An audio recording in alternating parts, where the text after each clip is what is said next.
నుంచి pan India హీరోల list పెద్దగానే ఉంది. కానీ కోలీవుడ్ నుంచి రజనీ, కమల్ జనరేషన్ తర్వాత సాలిడ్ పాన్ ఇండియా హీరోనే లేకుండా పోయాడు.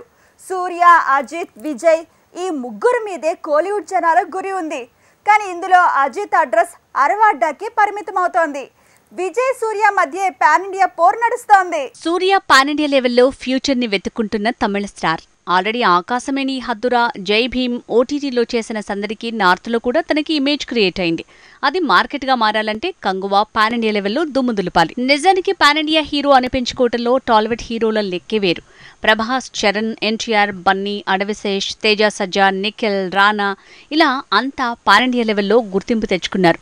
కోలీవుడ్ నుంచి ఆ పరిస్థితి లేదు. దళపతి విజయ్ మాత్రం ఏదో గట్టిగానే ప్రయత్నిస్తున్నాడు. రజనీకాంత్, కమల్ హాసన్ అంటే చిరంజీవి, నాగన్ కోలానే నార్త్లో గుర్తింపున్న సౌత్ ఇండియన్స్.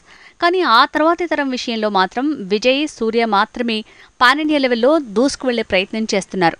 బేస్ట్ పాటలతో కొంత, లియో సినిమాతో ఇంకొంత గుర్తింపు విజయ్కి నార్త్లో పెరిగింది.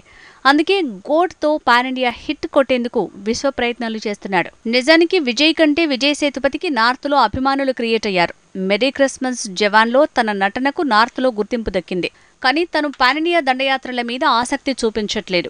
మరో స్టార్ అజిత్ కూడా పాన్ ఇండియా మార్కెట్ మీద ఆసక్తి చూపించట్లేదు. కాబట్టి ఈ హీరో కూడా పాన్ ఇండియా పోటీలో ఉండేలా లేడు. గోడ్తో విజయ్ దళపతి, కంగువాతో సూర్య ఇలా ఇద్దరు తమిళ తంబిలు పాన్ ఇండియా మార్కెట్ కోసం వేట మొదలు పెట్టారు. పాన్ ఇండియా మార్కెట్లో జెండా పాతేందుకు రెడీ అయ్యారు.